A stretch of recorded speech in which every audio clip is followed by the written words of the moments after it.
Olá a todos, sejam bem-vindos a mais um Momento Sema na Rede, a qual a nossa casa, o Centro Espírita Maria Madalena, propõe as nossas palestras de forma virtual. E hoje, no nosso canal, nós teremos a palestra do nosso irmão Tiago Mourão. E como de costume, nós vamos nos harmonizar, nos preparar para este momento, pedindo que todos mentalizem os nossos espíritos amigos, mentalizemos também nosso divino Mestre Jesus, para que ele possa inspirar o nosso irmão a transmitir palavras de consolo, de carinho a todos nós neste momento. Agradecemos mais uma vez essa oportunidade de estarmos aqui na noite de hoje, reunidos em teu santo nome, Jesus. Obrigado e que assim seja. Olá, você que nos acompanha aqui no canal do Centro Espírita Maria Madalena. Sejam todos muito bem-vindos a essa reflexão de hoje. O meu nome é Tiago e eu sou trabalhador do Centro Espírita Maria Madalena. E é com muita felicidade que venho hoje aqui falar sobre esse tema que eu considero um tema atemporal, que são os confrontos familiares. Atemporal porque sempre teve família, sempre estivemos inseridos em contexto de convivência com outras pessoas e certamente sempre tivemos os nossos confrontos. E ao que sabemos até hoje, as nossas relações pessoais, as nossas relações familiares ainda são muitas. O que motiva as nossas relações hoje ainda muito se dá a um passado muitas vezes de muitos erros, de muitos equívocos, de muitas quedas espirituais, que com a misericórdia divina, com o amor de Deus, a gente vem aos poucos resgatando e reconstruindo esses sentimentos. Então, se você é uma pessoa que se considera sem família, uma pessoa sem vínculo, ou uma pessoa que tem uma família, mas que não tem nenhum tipo de confronto, tem uma família muito perfeita, uma família tranquila, que não tem problema nenhum de convivência, eu acho que esse vídeo talvez não seja para você. Talvez é melhor você procurar um psicólogo, né? Porque se você se considera uma pessoa sem problemas, que suas relações pessoais são perfeitas, certamente não está olhando devidamente para suas relações. Então, se você tem uma família, mas é tudo muito perfeito, tudo muito tranquilo, não tem nenhum problema com a sua família, certamente você está sendo indiferente para as pessoas com quem você convive. E a indiferença, ao contrário do que muita gente pensa, ela não é uma qualidade. A indiferença é um problema. Você ser indiferente significa que não faz diferença nenhuma o que a outra pessoa representa para você, o que a outra pessoa está passando, as suas dores, as suas dificuldades. E quando a gente chega nesse estágio de indiferença, significa que tem algo muito errado, porque, de via de regra, as pessoas devem significar algo para as nossas vidas. Todas as pessoas importam. Então, todo mundo no seu convívio importa. Quando alguém sofre, como a sociedade toda sofre também. E é natural que a gente sinta o sofrimento de outras pessoas. Então, não tem nada errado em sofrer pelo sofrimento dos outros, em estar feliz pela conquista dos outros, mesmo que muitas vezes o outro se mostre indiferente para as nossas conquistas, para as nossas dores. Porque é um atributo da evolução, do desenvolvimento e da lei de Deus que nós tenhamos nobres e bons sentimentos pelas pessoas. Então, muitas vezes nós nos esquecemos que nas famílias, na nossa própria família, normalmente a grande parte, 90% dos nossos compromissos estão lá. Então, muitas vezes nós temos, movidos por sentimentos de mudança, de proporcionar um bem-estar melhor, fazer algo pela coletividade, ou pelo meio onde trabalha, né? Transformar o local de trabalho num local melhor, mais agradável. Ou na nossa casa espírita, casa religiosa, né? Segue à risca o que tem que seguir, anda de acordo com aquilo que se acha conveniente andar, mas chega em casa e não tem uma relação boa com as pessoas, não fala com o irmão muitas vezes, é brigado, não vai na festa de família, critica muito os hábitos das outras pessoas, porque talvez você já tenha vencido um hábito, mas a pessoa ainda não. Então, Existe muito essa crítica, o apontamento de dedo.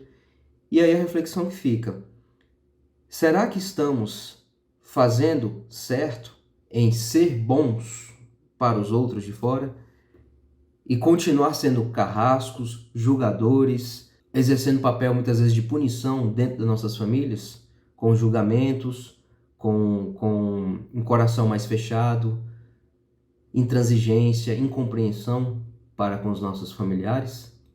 No livro Boa Nova, Psicografia de Chico Xavier, pelo Espírito Humberto de Campos, vai contar algumas passagens do Cristo de um ângulo que a gente até então a gente não conhecia. O Humberto de Campos, como um repórter, ele vem trazer algumas narrativas, alguns diálogos que nos escaparam, né, pela história, e é de uma profundidade muito grande. E bem no comecinho do livro, ainda no capítulo 1 do livro, narra quando Jesus ainda era criança. Jesus ainda era um adolescente, era muito novo. E foi bem naquela fase que Maria percebeu que ele tinha uma inteligência fora do comum. Por onde Jesus passava, despertava a curiosidade das pessoas pela sua capacidade de raciocínio e muito mais pela sua capacidade de sentimento, pela sua forma de enxergar as coisas. E ela, vendo ele muito dotado, muito bem dotado, e logo veio aqueles questionamentos, né? As ideias desse menino vai incomodar muita gente. E preocupada, como uma mãe zelosa se preocupa com seu filho, ela tentou dar para Jesus uma educação melhor. Então, ela movimentou ali nas suas relações pessoais, tentou com que ele fosse estudar no templo, estudar com pessoas sábias. E um sentimento muito normal, muito nobre, de que qualquer mãe faria. Qualquer mãe quer o melhor para o seu filho. Qualquer mãe quer que o seu filho estude na melhor escola, que tenha as melhores educações, né, que tenha os melhores professores, né, que aprenda as coisas, que se prepare muito bem para o futuro. E aí ela, tentando articular para ele ter uma educação com os doutores do templo, e ele, sabendo disso, interveio. Então, diante dela, ela chegou em casa, ele já estava ali na porta esperando por ela, e olhando nos olhos, fez a seguinte pergunta: mãe, que queres de mim? Acaso não tenho testemunhado a minha comunhão com o Pai que está no céu? E ela responde, né? Tenho cuidado por ti, meu filho, reconheço que necessitas de um preparo melhor para a vida. Ele era muito novo ainda, então ela queria que ele se preparasse melhor. Mas Jesus, sabendo o que passava no íntimo dela, respondeu: mãe, toda preparação útil e generosa no mundo é preciosa. Entretanto, eu já estou com Deus. Meu Pai, porém, deseja de nós toda a exemplificação que seja boa, e eu escolherei, desse modo, a escola melhor. Então, Jesus está dizendo o seguinte: mãe, parabéns, é uma atitude louvável. Querer que os filhos se preparem para o mundo, buscando o melhor, é o que a mãe tem que fazer mesmo pelos seus filhos. Mas no caso de Jesus era diferente. Jesus não precisava da educação do mundo. Jesus não precisava dessa educação. Jesus estava aqui com uma curva totalmente diferente das pessoas comuns. E ele diz que ele escolheu, por uma questão de exemplificação, a melhor escola. No mesmo dia, embora soubesse das belas promessas dos doutores do templo, porque existia, sim, uma boa vontade de dar uma boa educação para o menino, Jesus, e ele sabendo, sim, dessa boa vontade, mas Jesus aproximou-se de José e lhe pediu, com humildade, o admitisse em seus trabalhos. Então Jesus foi até José, carpinteiro, seu pai, e com humildade pediu que José o admitisse nos seus trabalhos da carpintaria. E Jesus então escolheu o lar para ser a melhor, como um recado para nos dar, que o lar é a melhor escola de formação e aprendizado do ser humano. Então, todas as educações do mundo são boas, sim, desde que, né, se tenha como objetivo útil, generoso, desenvolver a inteligência, desenvolver todas as áreas da ciência, preparar o filho para a vida no mundo lá fora. Jesus está deixando claro, isso tudo é muito importante. Mas a melhor escola é a que normalmente nós negligenciamos, que é a escola do lar. É na família que a criança vai sim se preparar melhor para o futuro. Porque Lá fora, ela vai aprender a ser um bom administrador, aprender as leis, vai saber correr atrás dos seus direitos, montar uma empresa, se profissionalizar, desenvolver uma profissão, né, melhorar uma profissão, enfim, tudo aquilo que Deus quer que nós façamos, sim. Mas é no lar, e no lar estruturado, e aí a gente puxa, né, o vínculo para a escola de evangelização, que tanto nós batemos a tecla, né, que os pais, querendo ou não, acabam não dando o devido valor à escola de evangelização para os seus filhos, assim como dão valor à escola normal, né, a escola do mundo. E aí não só a escola de evangelização do Centro Espírita Maria Madalena, mas a formação cristã, né, a formação religiosa, não no sentido de dogmas, mas no sentido de preparar aquele ser humano em formação para os grandes desafios da vida. Talvez o filho saiba, no futuro, gerir muito bem uma empresa, né, saiba ganhar dinheiro, mas ele não vai entender que não se faz isso atropelando outras pessoas. Talvez, se lhe faltar a educação no lar, o bom convívio no lar, ele não vai entender que é preciso respeitar as outras pessoas. É preciso entender os outros corações. Não se constrói felicidade em cima da desgraça dos outros. É no lar, na boa educação, que o filho vai entender que, diante de uma frustração amorosa, ele não tem que se matar, a vida não acabou. Que sim, às vezes nós somos rejeitados lá fora, mas a vida continua, é preciso recomeçar. É no lar que o filho vai entender que, diante de uma traição, né, seja de um sócio, seja de um cônjuge, ou uma pessoa do nosso convívio, que a gente confia muito, uma traição muito dolorosa, dói, mas não existe motivo para desistir de tudo, ou para se entregar a sentimentos de vingança, de amargura, desejar que as outras pessoas se destruam, né? Ou é no lar que nós aprendemos a ser honrados, que melhor ter pouca coisa, mas de forma honesta, do que ter muitas coisas de formas desonestas. É no lar que nós despertamos e entendemos os melhores significados da vida. Por isso mesmo que Jesus, vendo esse cenário, né, das pessoas poderosas no mundo que não queriam saber dele, né, porque as pessoas já tinham tudo do mundo. O que as pessoas queriam com Jesus? Um homem simples, pobre, mas que tinha e arrastava com ele uma multidão de necessitados. E ele agradecia a Deus: obrigado, Pai, por revelar, por esconder daqueles poderosos e revelar aos humildes as verdades eternas. As melhores lições estavam visíveis para quem não tinha acesso, muitas vezes, à educação, a uma saúde, quem estava na miséria, mas conseguia, diante das dificuldades, enxergar os melhores significados da vida. Porque vale muito mais as nossas relações pessoais, são muito mais importantes do que as nossas relações comerciais, o status que nós temos, enfim.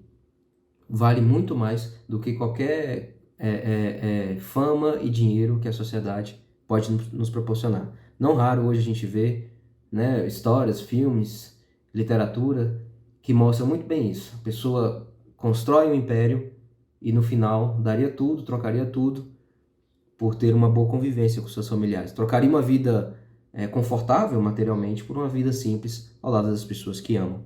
E hoje, como estudo base, né, como referência, queria trazer para a nossa reflexão o livro Entre a Terra e o Céu, que é um livro de André Luiz, psicografia de Chico Xavier. Essa obra nos mostra que a preparação do futuro está muito mais ligado à família, aos próximos, do que a desenvolver grandes obras. As grandes redenções, as grandes vitórias espirituais, as grandes vitórias aos olhos de Deus, elas acontecem muitas vezes, na maioria das vezes, na calada da noite, no silêncio, em vidas simples e normais. Muitas vezes estão sendo travadas batalhas gigantescas e pessoas saem muito vitoriosas, embora para o mundo passam desconhecidas, passam como perdedoras, como sofredoras. Essa obra é uma obra que, de uma forma muito bela, mostra que tudo se desenvolve, né? O empenho da espiritualidade, o empenho daquelas pessoas se dão ali, ao testemunho de André Luiz, por consequência de uma prece fervorosa feita por um adolescente que estava sofrendo dentro de um lar com muitos problemas, e aí uma prece bem feita, O que é uma prece bem feita? É uma prece de coração, uma prece com humildade, é uma prece onde nós nos colocamos na sintonia de filhos do Criador, de merecedores da sua misericórdia, de quem realmente precisa, na humildade, coloca nas mãos do Criador o destino das criaturas. Diante de uma prece tão bonita, a espiritualidade se moveu para ajudar na relação daqueles familiares. E o livro mostra muito bem que a relação daquela família ali, não é a nossa proposta aqui contar a história do livro, tá? Então não vai ter assim, nenhum spoiler. Fica aí a recomendação, porque é uma obra muito boa, mas fazer algumas reflexões em cima dessa obra. Uma delas é que os problemas familiares vividos ali por aquelas pessoas, naquela família, eles já tinham uma raiz muito antes, né? Eles se recobram ali da época da Guerra do Paraguai. Quando foi a Guerra do Paraguai?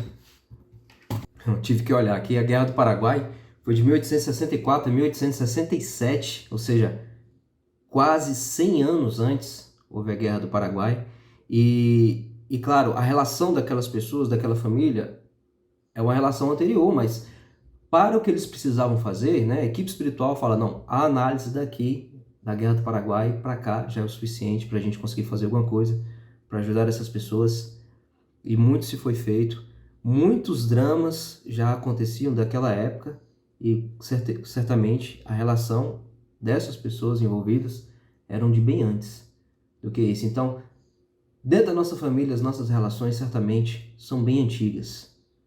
E a gente percebe que é misericórdia divina a gente se reencontrar, a gente ter a bênção da reencarnação, a bênção do esquecimento e a gente se reencontrar hoje em dia dentro da mesma família para que a gente reajuste os laços.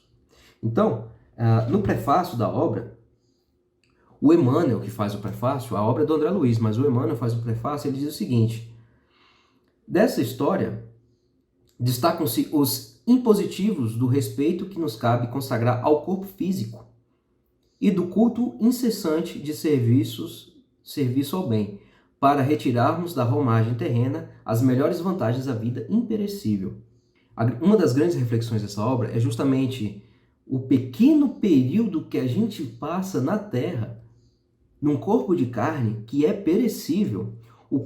Se for bem aproveitado esse momento, quão benéfico ele é para o nosso espírito, que pode sair vitorioso e diferente do corpo físico, imortal. Em cada capítulo encontramos a nós mesmos com nossos velhos problemas de amor e ódio, simpatia e desafeto. Quem não tem as suas relações de amor e ódio, simpatia e desafeto? E dentro do lar, se a gente tiver a percepção, a sensibilidade para observar, nós vamos perceber que muitos dos nossos desafetos e amores estão lá dentro, através da cristalização mental em certas fases do caminho. Então, nada o ódio que alimentamos, né, que é nosso livre-arbítrio nos permite alimentar ódio pelas outras pessoas, embora Deus, como um Pai misericordioso, que nos dá o livre-arbítrio, mas cultiva as nossas emoções, né, nos encaminha para um caminho diferente do ódio, mas sim um caminho do amor. Mas esses ódios, essas relações estremecidas dentro de casa, são frutos de cristalizações mentais, são sentimentos de ódio, de raiva, de vingança que nós cristalizamos em nossos corações e deixamos muitas vezes de enxergar o mundo que acontece em volta, porque estamos 100% do tempo focados na ofensa que sofremos, no crime que fomos vítimas, no nosso orgulho ferido, na penumbra de nossos sonhos imprecisos ou na sombra das paixões que por vezes nos arrastam a profundos despenhadeiros. Em quase todas as páginas temos a vida comum das almas que aspiram à vitória sobre si mesmas, valendo-nos dos tesouros do tempo para a aquisição da luz renovadora. Então, Emmanuel está dizendo o seguinte: essa obra ela se baseia na história de vidas de pessoas comuns, simples. Não são histórias que entraram para a humanidade, grandes revoluções sociais. São histórias de pessoas comuns, mas que trazem grandes ensinamentos que nos servem a todos. Então, por exemplo, nós percebemos no livro um coração aflito em prece. A gente tem exemplo da mente paralisada na ilusão e na dor, o lar varrido de provações, a senda fustigada de lutas, o desvario do ciúme, o engano da posse, embates do pensamento, conflitos de emoção. Então, eu não sei como é o seu lar, você que está nos acompanhando, eu não sei como é a sua casa, suas relações pessoais, mas eu acredito que pelo menos um desses pontos dentro da sua casa você já enfrentou. Alguma dessas adversidades, alguma desse tipo de dor já te visitou na sua casa em relação ao seu convívio com seus familiares.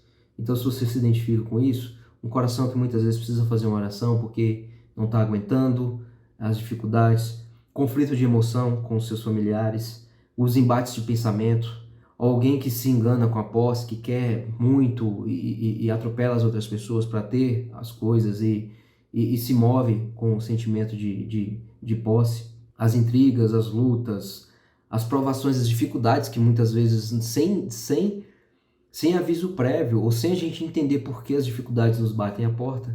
Então, se identifica, esse livro com certeza vai te ajudar de alguma forma a entender um pouco desse mecanismo que rege, de toda essa desse mundo de conflitos e de provações que nos colocam num contexto de confrontos familiares.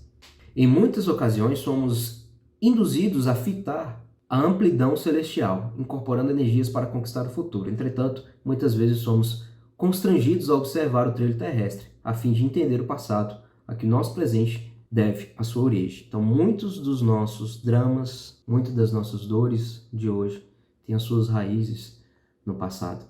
Então, nesse livro, o André Luiz, junto com outros instrutores e amigos espirituais, vão acompanhar o desenrolar dos fatos e algumas reflexões são muito profundas. Por exemplo, a do Clarencio, ministro de Nosso Lar, né? Quem leu Nosso Lar se lembra do Clarencio. E o Clarencio, que está à frente, né, acompanha de perto o desenrolar desses fatos, ele faz o seguinte comentário: todo desejo é manancial de poder. A planta que se eleva para o alto, convertendo a própria energia em fruto que alimenta a vida, é um ser que ansiou por multiplicar-se. Então ele está dizendo que todas as criaturas, todos os seres têm desejos. E são os desejos que nos movem. Então, embora você se depare muitas vezes com situações constrangedoras, provações fortes, mas será que aquilo não está no seu desejo? Qual é o desejo que nos move? O que nos motiva dia a dia? Por que nós trabalhamos? Por que nós constituímos um lar? Por que nós queremos uma vida melhor? Por que nós fazemos o bem? Por que nós praticamos a caridade? Qual é o sentimento que nos move através disso? E deixa claro aqui que, às vezes, inconscientemente, você está desejando alguma coisa. Embora você saiba que aquilo vai te fazer mal, mas nós desejamos situações, ocorrências. E Deus, com as suas leis justas, Ele dá de acordo com o desejo. Ele nos fornece aquilo que desejamos. Muitas vezes, sabendo que aquilo é ruim para nós. E diante da concessão do desejo, cabe a nós saber superar e aprender com aquilo, a não desejar mais, ou cair em quedas espirituais para recomeçar novamente. E depurando assim os nossos espíritos em erros que muitas vezes nós cometemos várias e várias vezes. Mas é na queda que nós vamos depurando o nosso espírito, depurando a nossa vontade e adestrando aquilo que a gente deseja. Porque nós vamos enxergando a vida com outros olhos. Nós vamos começando a ter os olhos de ver e os ouvidos de ouvir, que Jesus tanto nos aconselhou a desenvolver, a aprender a desenvolver. Porque não é todo mundo que enxerga, que consegue enxergar tudo. Às vezes a pessoa enxerga com os olhos físicos, mas não está vendo muita coisa ao seu redor. E tem gente que não enxerga e consegue perceber muito mais. E aí uma das pessoas faz um comentário. Mas todo petitório reclama quem ouça. Então todo mundo que pede, será que tem alguém que está escutando? Então as suas preces, as suas rogativas, tem alguém ouvindo? Quem teria respondido aos rogos sem palavras da planta? Então ele está dizendo assim, até a planta quando está crescendo, ela está pedindo para crescer, ela está pedindo ajuda, ela está pedindo alguma coisa. Quem é que ouve? Quem é que alguém escuta a rogativa da planta? porque ela tem um desejo, ela é um ser criado por Deus, está em processo de evolução. E o Clarence responde: a lei ouve, a lei responde. A lei aí com letra maiúscula, né? Que é a lei de Deus, a lei natural. Como representante do nosso Pai Celestial, manifesta-se em tudo e a todos, através dos múltiplos agentes que a servem. No caso a que nos reportamos, o Sol sustentou o vegetal, conferindo-lhe recursos para alcançar os objetivos que se propõe a atingir. Então, nessa belíssima linguagem simbólica, Clarence está dizendo assim: Deus escuta as rogativas até da planta, mas ele não precisa descer, né, dos céus, digamos assim, para atender. Ele tem milhões de agentes da sua vontade. E nesse exemplo aqui, como ele deixa claro, o Sol não precisa descer de onde ele está para ir atender a planta. Ele estende até ela os seus raios solares, que é o que ela necessita para crescer. Então, da mesma forma, Deus escuta as nossas rogativas e, através dos seus agentes, dos milhões de agentes, direta ou indiretamente, atendem os nossos pedidos e muitas vezes os nossos pedidos de socorro. Então, nessa história aqui, por exemplo, essa equipe espiritual está atendendo a rogativa de uma pessoa, uma prece sofrida. Eles estão atendendo. E às vezes nós, aqui na Terra, inconscientemente ou por intuição, também estamos atendendo a rogativa de alguém. Então, que sejamos mais perspicazes, que a gente observe melhor ao nosso redor. Às vezes Deus está utilizando da nossa capacidade de ajudar alguém para atender a rogativa dessa pessoa. A gente pode simplesmente ignorar. Não tem problema, Deus vai achar outros caminhos. Mas aí a gente perdeu uma grande oportunidade de ser um dos agentes da sua vontade. Falando sobre a maternidade, a irmã Blandina, na obra, faz o seguinte comentário, a seguinte reflexão: há pessoas na Terra que não se acautelam contra os desvarios da inteligência e fazem da astúcia e da vaidade o clima em que respiram. Insistem na inércia do coração, abominam o sentimento elevado que interpretam por pieguismo e transformam a cabeça no laboratório de perversão dos valores da vida. Então ela está dizendo que, sim, existem pessoas na Terra que usam da inteligência para dilatar a vaidade e olham para valores tão simples e antigos como ter uma família, ter um lar, né, dar importância para as relações pessoais para com os nossos familiares como secundário, como um sinal de fraqueza. Infelizmente, não é incomum esse tipo de sentimento. As pessoas se contaminam muito com isso, né? De querer conquistar o mundo fora, atropelando quem quer que seja e não ligar muito para quem ficou para trás, para muitas vezes quem deu o apoio, o suporte necessário para a gente criar as nossas asas e vencer na vida. Essas pessoas não cuidam senão dos próprios interesses, que amam senão a si mesmos. Não percebem, contudo, que se ressecam interiormente e nem imaginam os resultados cruéis da cerebração para o mal. Frequentemente, na luta mundana, avultam na condição de dominadores poderosos, com vastíssimo potencial de influência sobre amigos e adversários, conhecidos e desconhecidos. Mas esse êxito é ilusório. Toda vitória no mundo, se ela custou o sofrimento de outras pessoas, se ela custou as suas relações pessoais, é uma vitória ilusória. Ela é passageira. Então, assim, é da lei natural, da lei de Deus, entre várias leis que a gente consegue perceber muito bem, como as leis físicas, que ferem os nossos instintos, mas existem outras leis tão importantes e tão imutáveis quanto essas físicas, que geram nossas relações pessoais. Ela está dizendo aqui que Deus quer, sim, que a gente seja feliz. Deus quer que a gente conquiste coisas. Deus quer que nós tenhamos uma vida próspera, frutífera, mas se isso custa a infelicidade de outras pessoas, é da lei que ninguém consegue ser feliz. É da lei que essas vitórias sejam simplesmente ilusões. Então, não existe estelionatário que consegue efetivamente ser feliz. Por quê? Porque se a riqueza dele custou a infelicidade, a desonra de outras pessoas, ele não vai conseguir ser feliz. Ele pode fingir que é. Ele pode se enganar que é. Mas no fundo, não vai ser feliz. Então, se a riqueza foi construída em cima do fracasso de outros, não existe felicidade. Se as relações pessoais foram construídas em cima de lágrimas de outras pessoas, não existe felicidade. É muito simples, é da lei de Deus. Então, a gente vai se enganando, a gente vai se iludindo, a gente vai se ressecando por dentro. Depois de períodos mais ou menos longos de purgação após a transição da morte, então ela está dizendo assim, depois que morreu, depois que se foi, no momento em que nós não temos mais o corpo físico, simplesmente isso, a gente se depara com um momento de autorreflexão, um momento em só nós mesmos. Às vezes a gente passa a vida toda fugindo do confronto com a nossa própria personalidade, enganando até pra gente mesmo que a gente não está fazendo nada de errado, que é válido todos os nossos esforços. Por mais que existe aquele sentimento de é hora de refletir, por mais que a gente se engane, mas no fundo ninguém se engana. Então ela está dizendo aqui que depois da morte existe esse momento de reflexão, de purgação. Voltando à carne, necessitados de silêncio e solidão para se desvencilharem dos envoltórios inferiores em que se enredaram. Então, muitas vezes a gente não entende porque, por exemplo, o André Luiz, autor da obra, lá no Nosso Lar, ele conta que ficou aproximadamente 8 anos, né, naquelas regiões chamadas de umbral, né, de expurgando, né, os seus pensamentos. Aí a gente não entende muitas vezes, mas quanto tempo? Será que eu vou ter que ficar lá também? Será que eu vou ter que passar por lá? É obrigatório?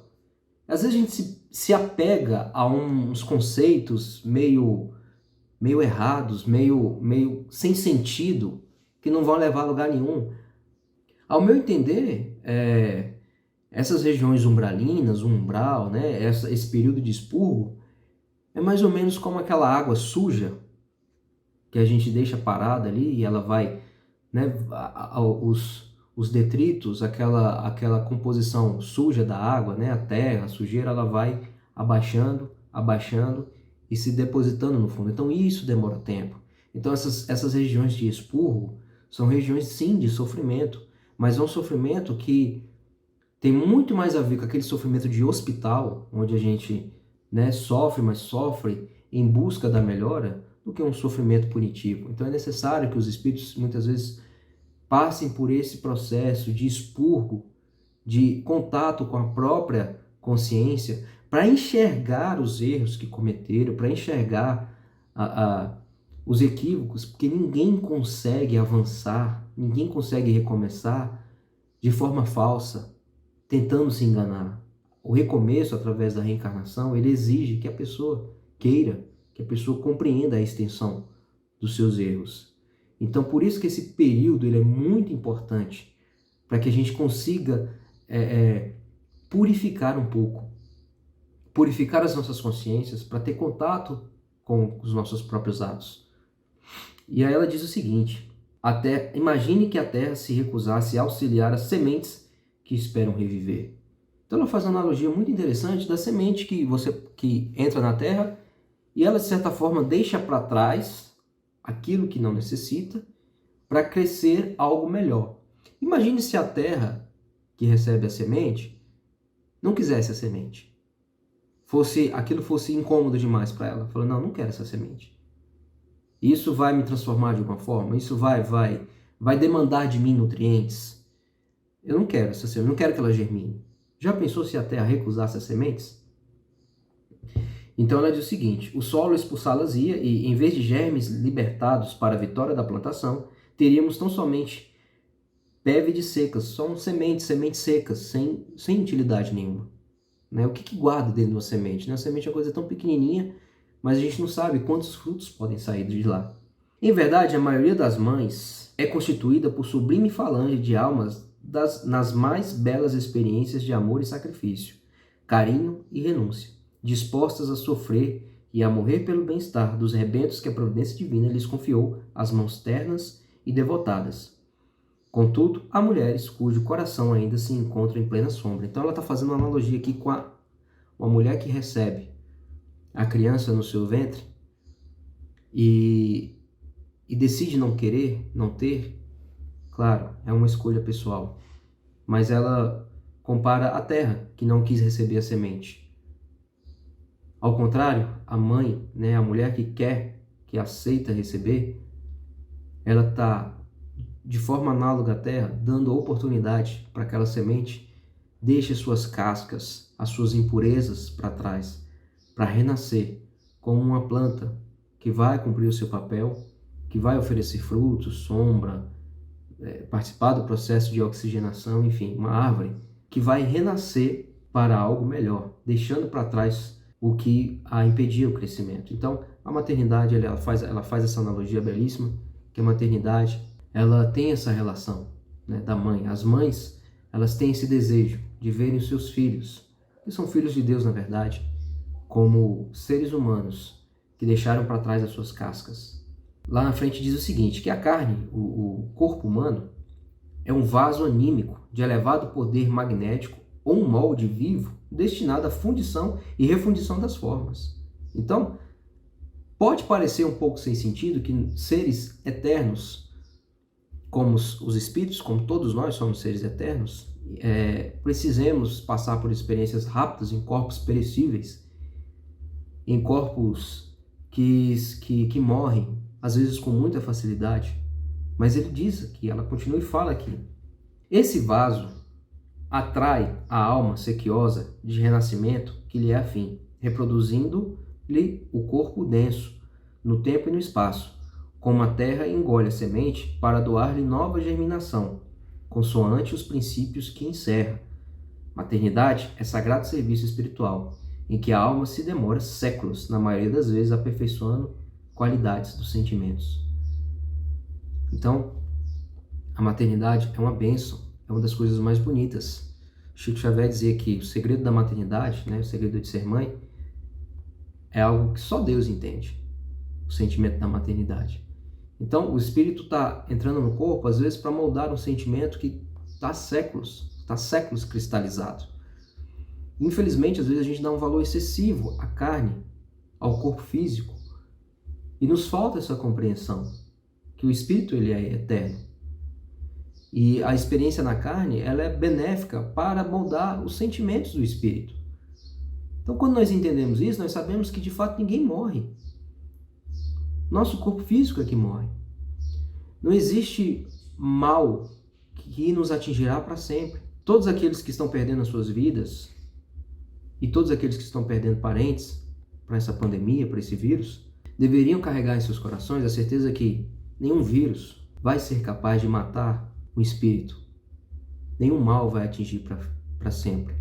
Então, óbvio, deve ser uma experiência muito dolorosa, mas uma experiência que vai fazer com que todos os envolvidos, quem desencarnou e aqueles que sofrem com a perda do desencarnado, entendam que, para Deus, ninguém morre. Somente a forma humana morreu. Mas por que então existe essa forma humana? Não seria melhor que a evolução acontecesse simplesmente no local onde nós não precisaríamos dessa forma? Dessas relações familiares? Às vezes a gente se apega muito ao parente, a uma pessoa, ela se vai, a gente sofre, mesmo sabendo que nos reencontraremos, que somos seres eternos, mas o período aqui sem essa pessoa às vezes pode ser muito dolorido. Clarencio diz assim, no livro, nessa mesma obra, em determinado momento, sobre o carvão milagroso. Ele compara o corpo humano como um carvão que vai limpar as nossas imperfeições. A carne, de certo modo, em muitas circunstâncias, não é apenas um vaso divino para o crescimento de nossas potencialidades, mas também uma espécie de carvão milagroso, absorvendo-nos os tóxicos e resíduos de sombra que trazemos no corpo substancial. Olha que interessante. O corpo físico funciona como uma esponja que vai sugando as imperfeições do espírito por si só. Obviamente a gente pode, por nossas opções, como dizia lá o Lísias no livro Nosso Lar, por nossas opções a gente pode sujar mais ainda para o espírito, nosso espírito de imperfeições, por nosso livre-arbítrio. Mas o corpo físico ele tem uma dessas grandes vantagens, serve como uma grande esponja para limpar as nossas imperfeições. Cada qual de nós renasce na Terra a exprimir a matéria densa, o patrimônio de bens ou males que incorporamos aos tecidos sutis da alma. A patogenia, na essência, envolve estudos que remontam ao corpo espiritual, para que não seja um quadro de conclusões falhas ou de todos irreais. Voltando à Terra, atraímos os acontecimentos agradáveis ou desagradáveis, segundo os títulos de trabalho que já conquistamos, ou conforme a nossa necessidade de redenção. Então, todas as patogenias, todas as doenças, diz Clarencio, elas começam no corpo perispiritual, que começa, por sua vez, no espírito. São processos exteriores, exteriorizações da nossa mente enfermiça, que vão refletir muitas vezes no corpo físico. Então, quando a pessoa está no corpo físico, passando por uma doença, uma dor muito grande, um tratamento, as dores, o apoio familiar, os momentos de reflexão, junto com a doença do corpo, a deteriorização do corpo físico, tudo isso serve como um conjunto de uma limpeza espiritual. Tudo isso funciona como artifícios da espiritualidade, da justiça divina, da justiça suprema, que tudo entende, que nos ama incondicionalmente, que só quer salvar-nos de nós mesmos. São atributos para aliviar as nossas dores morais. Porque, não nos enganemos, nenhuma dor física, das mais lacinantes que existem, podem ser superiores a qualquer dor moral, a dor da consciência. E esse conjunto de sofrimentos vão, muitas vezes, minorando e limpando as nossas almas. Óbvio, não é só esse meio de limpar o corpo espiritual. Nós podemos, pelas nossas boas ações, pelas nossa reflexão, nossa mudança de atitude, mudar também. Mas a dor é um dos artifícios. A dor do corpo físico, a deteriorização, é um dos artifícios que a espiritualidade usa, que a justiça divina usa, para estender até nós a bênção da renovação. Então, é muito confuso quando a gente vê espíritas mesmos defendendo pena de morte, assassinato, pena de morte como um jeito de fazer a justiça social, como um caminho de justiça social. Ora, a gente já entendeu que ninguém morre. Cada um de nós está num processo evolutivo. A morte, simplesmente como punição, ela não vai resolver o problema. Porque o delinquente aqui, sem o corpo físico, ele é delinquente lá. O criminoso aqui, sem o corpo físico, ele é criminoso lá. E é muitas vezes pior. Através da pena de morte, muitas vezes a maior prisão que o espírito pode ter, que é o corpo físico, já não tem mais. Ele ganhou a liberdade. Então, às vezes, quando nós nos enfiamos nos caminhos do ódio, da revolta e da vingança, e muitas vezes, no momento de completa loucura, entramos no caminho do assassinato. Às vezes a pessoa assassinada, se a gente tiver sorte, nos perdoa e segue seu caminho, mas se não, ela pode vir e ficar do nosso lado. Então o inimigo que estava lá, do outro lado, eventualmente lembrava de você, agora ele está do seu lado, na sua casa, pode ficar na sua casa, te acompanhando, sem que a gente ostensivamente perceba. Então, quis Deus que tivéssemos o nosso livre-arbítrio para fazer o que a gente bem entende, mas quis Deus também que, pela lei da atração, todo mundo que a gente quer expulsar e tirar da nossa vida, como uma erva daninha, essa pessoa volta. Então, é simples. Se você odeia muito alguém, se você deseja muito o mal de alguém, se você não suporta uma pessoa, cuidado. É da lei de Deus que essa pessoa venha parar à sua porta.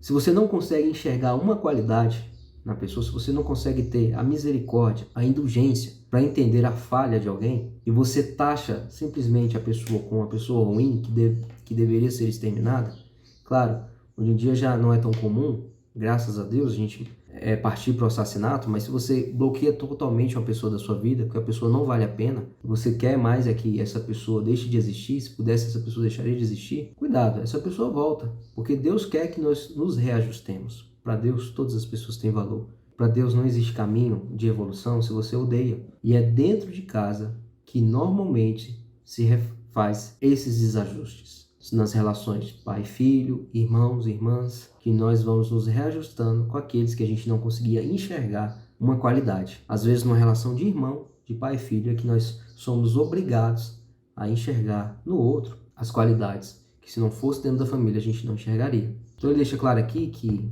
a hereditariedade muitas vezes vai muito além do DNA. O perispírito da definição espírita não é idêntico de maneira absoluta em todos nós. Assim como na realidade não existem dois corpos físicos totalmente iguais. Assim como não tem dois corpos físicos totalmente iguais. Isso é básico, né? Isso a gente já entende. Também não existem dois perispíritos, dois espíritos iguais em nada. Cada criatura vive num carro celular diferente, apesar das peças semelhantes, impostas pelas leis das formas. Então, apesar de todo mundo ter um corpo que, em geral, é da mesma forma, mas ninguém é igual a ninguém. Todos os seres são diferentes. Nem os animais são iguais. A gente sabe disso, né? Cada um tem a sua personalidade. No círculo da matéria densa, sofre a alma encarnada os efeitos da herança recolhida dos pais. Entretanto, na essência, a lei da herança funciona invariavelmente do indivíduo para ele mesmo. Detemos tão somente o que seja exclusivamente nosso, ou aquilo que buscamos.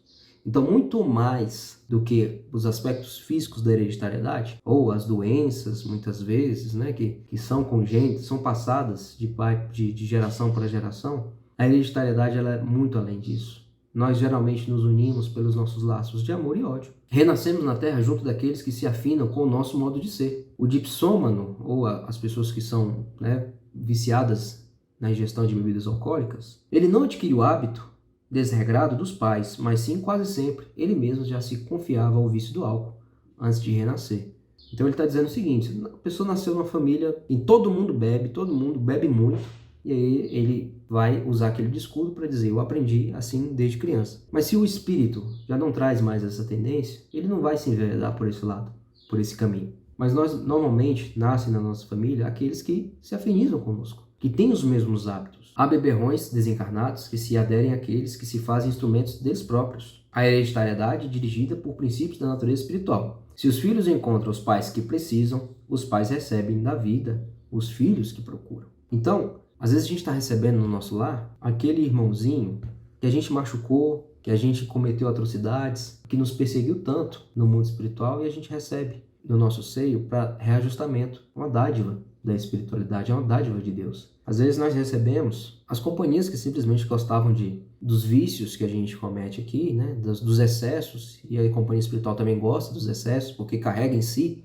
não é o corpo físico que determina o vício, mas é o corpo espiritual, né? O espírito que determina, e às vezes ele vem junto de nós para sofrer junto, para entender que muitas vezes aquela companhia espiritual fazia mal, um insuflando o vício do outro, às vezes os dois passando pelas mesmas dificuldades. Aqui, eles conseguem se apoiar no outro para vencer aquela dificuldade. Então, a família é um grande celeiro de renovação. É onde a gente se renova muito. Não podemos traçar uma regra única. Como ele diz aqui mais à frente, existem pais que recebem muitas vezes filhos problemáticos, mas eles com vícios, mas eles não têm os vícios.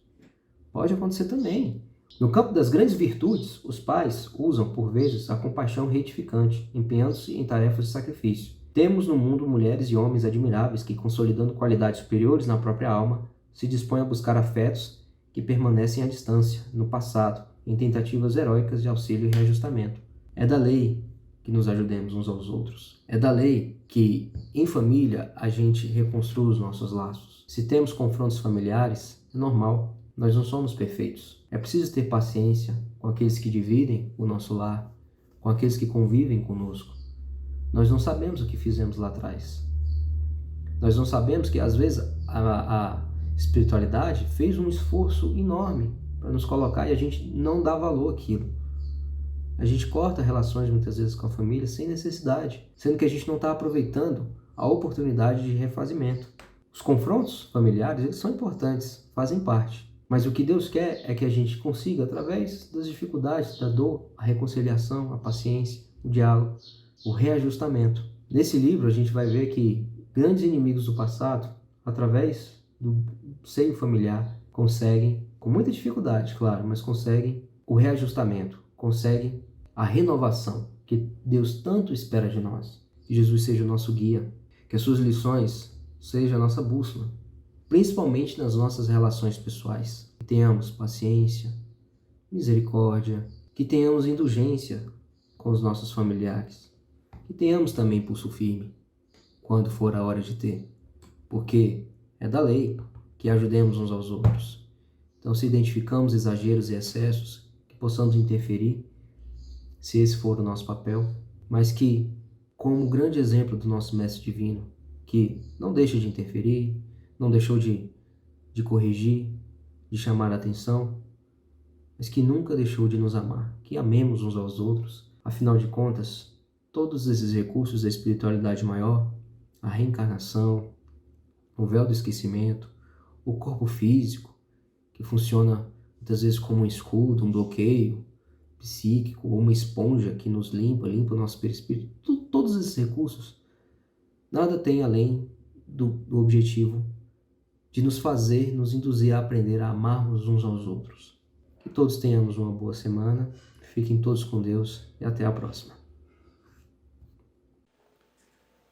Agradecemos a disposição do nosso irmão Tiago por essas palavras desse instante e que essas palavras possam nos servir de consolo e de carinho a nossa caminhada do dia a dia, que possamos trilharmos mais firmes.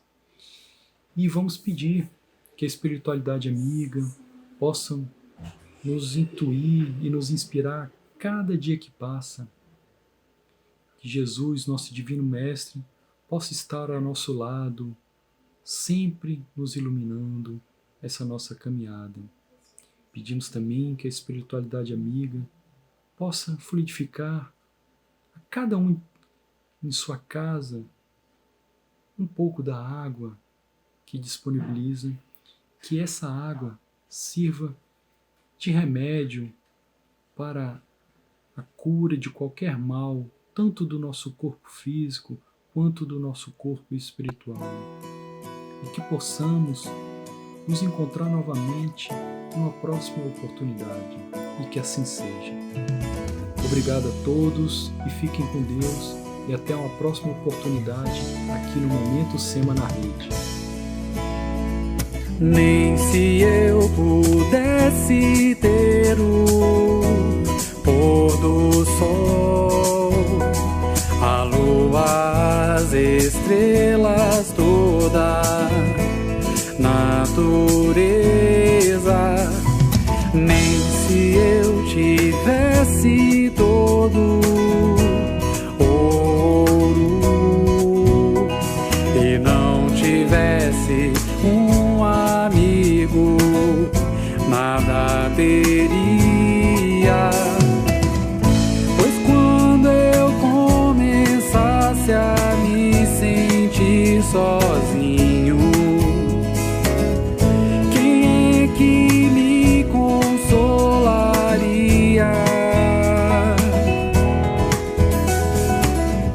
Mas Deus é bom, botou você em meu caminho, pra que não falte a alegria.